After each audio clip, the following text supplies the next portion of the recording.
Selamat pagi, senang sekali saya Rosmi Rahma kembali menjumpai Anda dalam program Redaksi 33. Kami akan menyajikan informasi penting untuk Anda dan berikut di antaranya.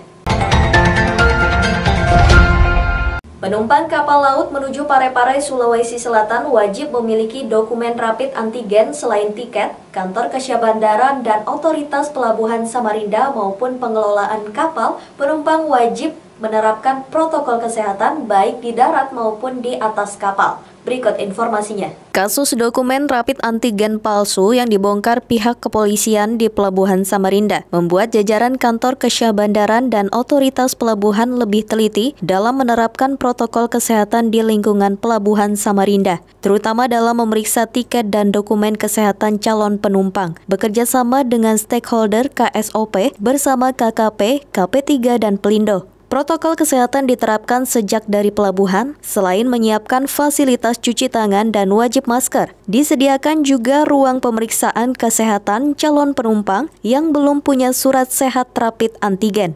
Itu kita bersinergi dengan stakeholder yang ada, yaitu KSOP Samarinda, KP3, Pelindo 4 Samarinda, serta KKP Samarinda.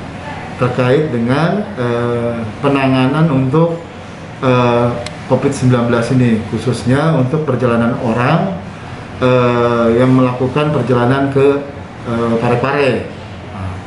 Jadi kita ini satu pintu untuk pemberangkatan dan kedatangan.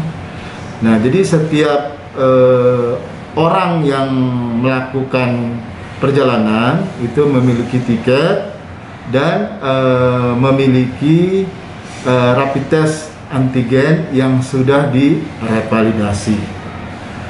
Nah, di tempat terminal penumpang ini kita terapkan yaitu 3M, mencuci tangan kita sediakan, terus lagi menjaga jarak, dan setiap orang yang ada di terminal penumpang itu menggunakan masker. Nah, di situ juga disediakan oleh PT Pelindo tempat untuk pemeriksaan kesehatan bagi orang-orang yang belum memiliki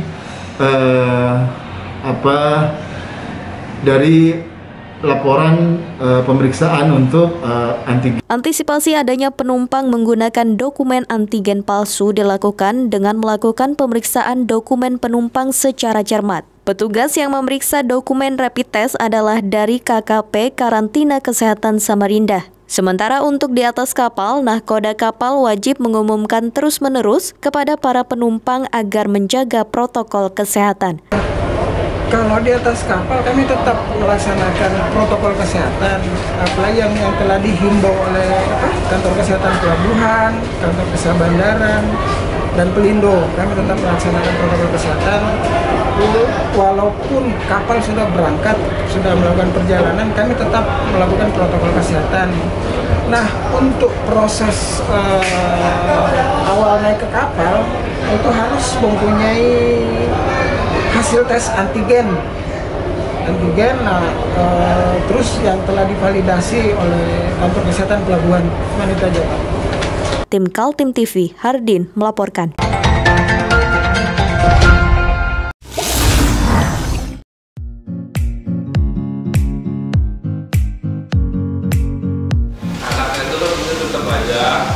Cara mudah beriklan digital di Kaltim TV.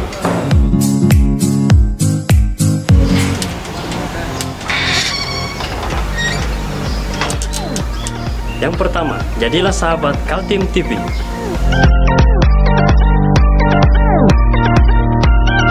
Dengan Rp1.000.000, para sahabat mendapat 20 kali tayang di slot berita kamu.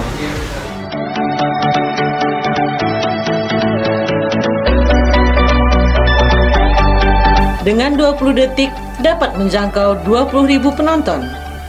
Anda beruntung karena mendapat kesempatan perdana dari kami. Ayo, jadilah sahabat Kaltim TV.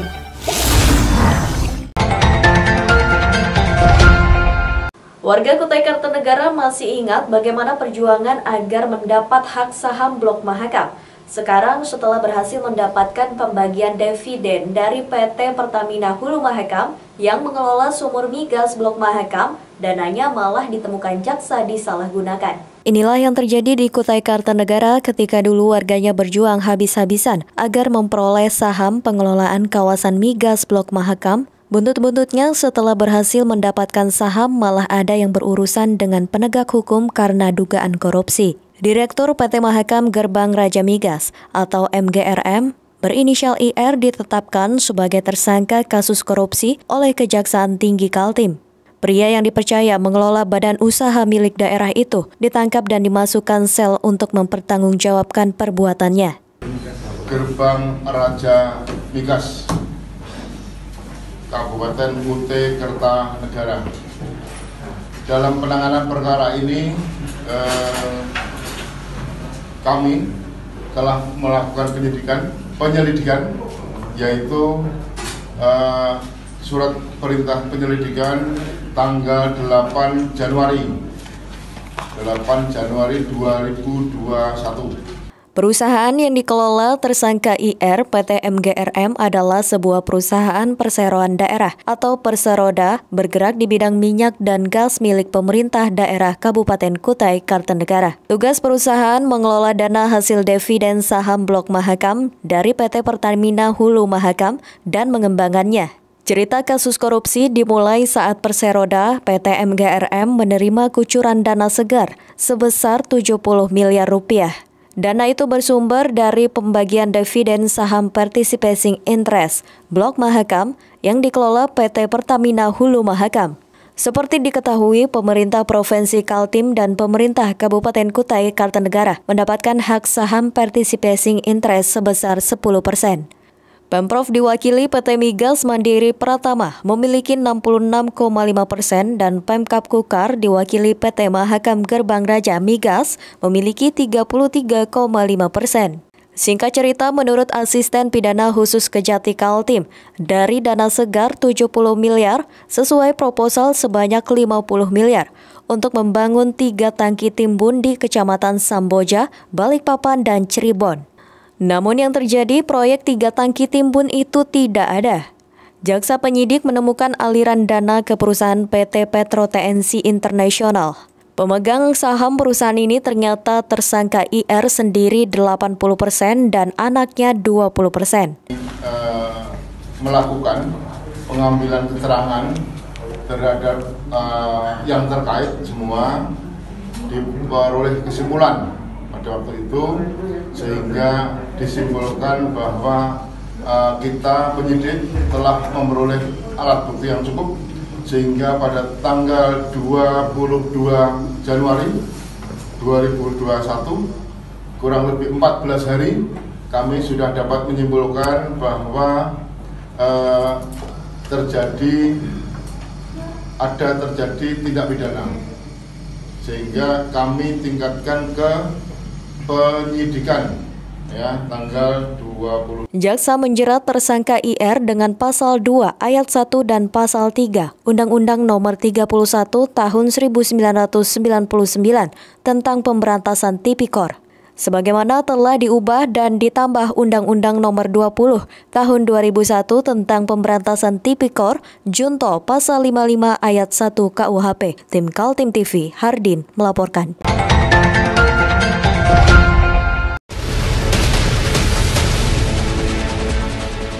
Mari kita memerangi virus corona dengan mematuhi imbauan pemerintah, stay at home.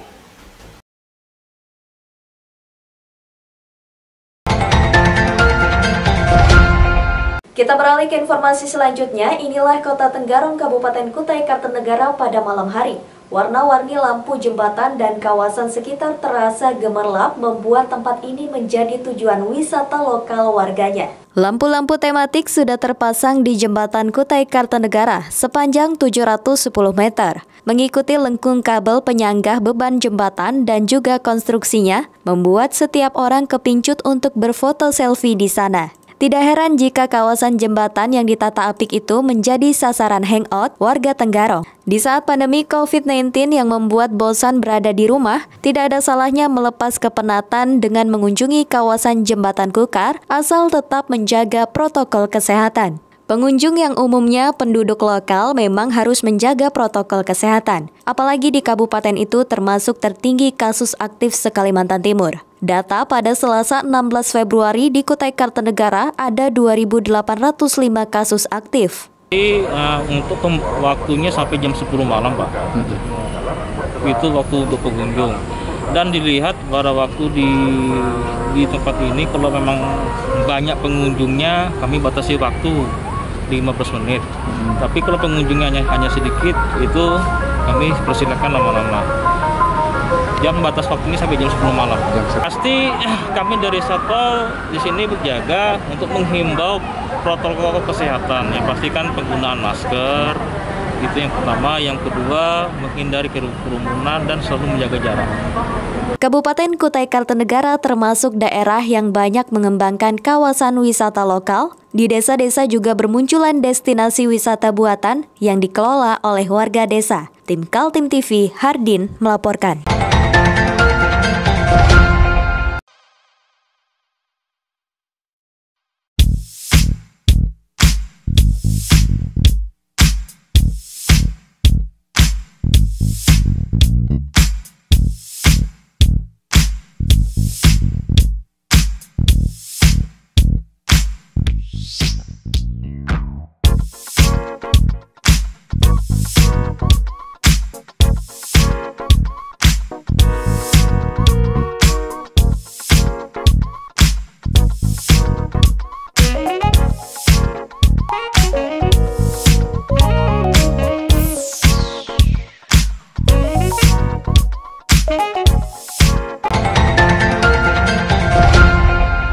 Sehari menjelang berakhirnya masa tugas sebagai Wali Kota Samarinda periode 2016 hingga 2021, Syahri Jaang hadir meresmikan Gedung Kejaksaan Negeri yang dibangun dengan anggaran APBD Kota Samarinda sebesar 48 miliar rupiah.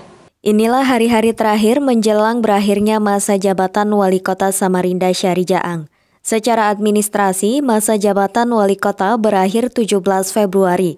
Dan di hari terakhir dia meresmikan Gedung Kejaksaan Negeri Samarinda. Gedung Kejari Samarinda dibangun dengan uang APBD Kota Samarinda sebesar 48 miliar. Bangunan fisiknya sudah berganti rupa dan diakui semua orang sangat bagus dan menjadi watermark atau ikon kota. Ini merupakan satu kenangan legasi ya. Saya terima kasih juga dengan Pak Kajati, Pak Kajari yang mengagendakan hari ini. Karena besok kan saya sudah terakhir. Artinya apa? Dengan Pak Kajati, Pak Kajari mengagenda hari ini peresmian, berarti saya turut menyaksikan apa yang dibangun di masa kepemimpinan saya. Yang jelas di prasasti ada nama Syahri Jaang masih wali kota gitu, walaupun wali kotanya tinggal 1 hari lagi. Ya, itu ya, jadi menjadi legasi bagi kita. Ya. Ya, harapan apa yang disampaikan oleh Pak Kajati tadi ya, dikata bagus, kinerja prima, pelayanan baik, ya, tidak menakutkan. Jajaran Korps Adiaksa menyampaikan terima kasih kepada Syahri Jaang yang menyetujui pembangunan Gedung Kejari dengan dana APBD. Menurut Kejati Kaltim Deden Riki Hayatul Firman, gedung baru itu bertujuan meningkatkan kinerja para jaksa dalam melayani masyarakat dalam persoalan hukum. Meski dibantu oleh APBD, tidak menyurutkan jajaran jaksa dalam mengejar kasus-kasus yang menimbulkan kerugian negara. Ya, intinya kinerja ditingkatkan. Ya, nggak bisa biasa, tapi harus luar biasa. Ya, kita aja. Katakan Bapak-Bapak. Ya, terima kasih ya. Terima kasih, Pak. Ada target nggak sih, Pak? Mungkin dalam setahun kira-kira bisa meningkatkan berapa? Oh, nggak ada. Kami nggak ada. Yang jelas, kalau ada korupsi ya kita tindak. Kalau tidak ada ya sudah aja. Nggak boleh dipaksakan. Kan sudah Jaksa Agung tidak ada target menarget. Ya. Tim Kaltim TV, Hardin melaporkan.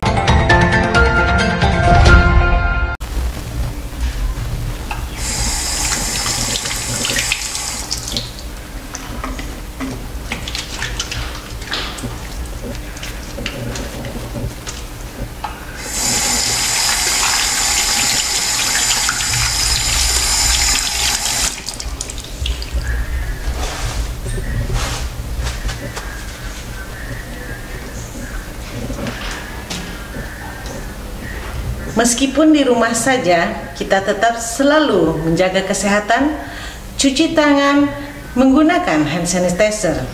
Ingat, mulailah dari diri sendiri.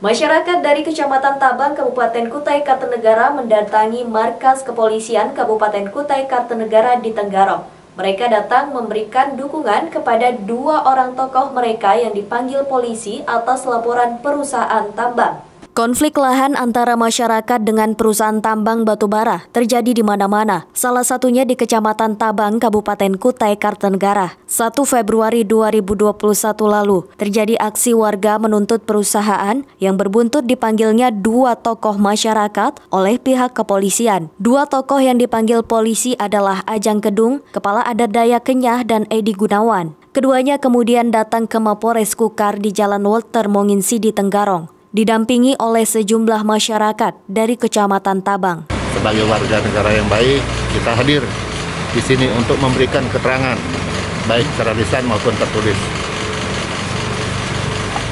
Itu aja. Keterangan apa? Oh, ya. Ini ada perusahaan di sana yang beroperasi di sana, berinvestasi di sana, sudah 13 tahun.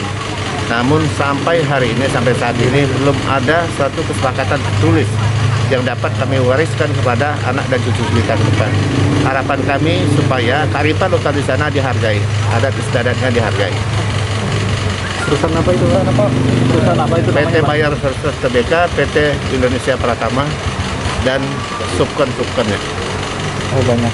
Keberatan warga Tabang lantaran perusahaan membangun jalan untuk kegiatan perusahaan sepanjang 100 km. Namun jalan tersebut memakan lahan-lahan warga, di mana pihak perusahaan tidak pernah menyelesaikan masalah tersebut dengan masyarakat sekitar. Jalannya 100 km itu, 100 km itu lahan. Jalan 100 km ini melewati kebun masyarakat. Tuh. Nah, dengan adanya pembukaan badan jalannya 100 meter ini, ya, kebun masyarakat itu didorong tanpa pemberitahuan. Padahal sebelumnya sudah ada inventarisasi tanam tumbuhnya, ada pengukuran luasan lahannya, itu sudah dilakukan. Masyarakat Tabang tetap meminta agar pihak perusahaan melakukan perundingan agar persoalan tidak berlarut-larut. Namun sayangnya belum ada perwakilan perusahaan yang datang untuk menyelesaikan konflik tersebut. Tim Kaltim TV, Hardin, melaporkan.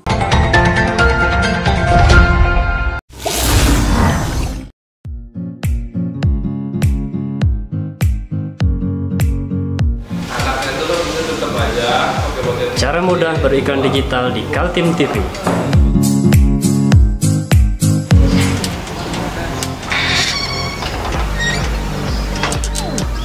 Yang pertama, jadilah sahabat Kaltim TV.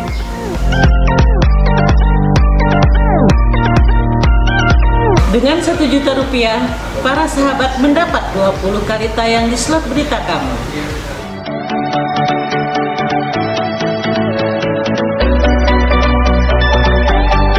Dengan 20 detik dapat menjangkau 20.000 penonton. Anda beruntung karena mendapat kesempatan perdana dari kami. Ayo jadilah sahabat Kaltim TV.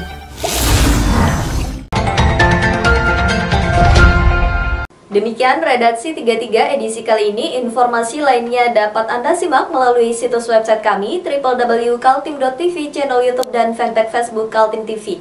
Jangan lupa untuk selalu patuhi protokol kesehatan. Saya Rosmi Rahma bersama kerabat kerja yang bertugas pamit undur diri. Selamat pagi, selamat beraktivitas dan sampai jumpa.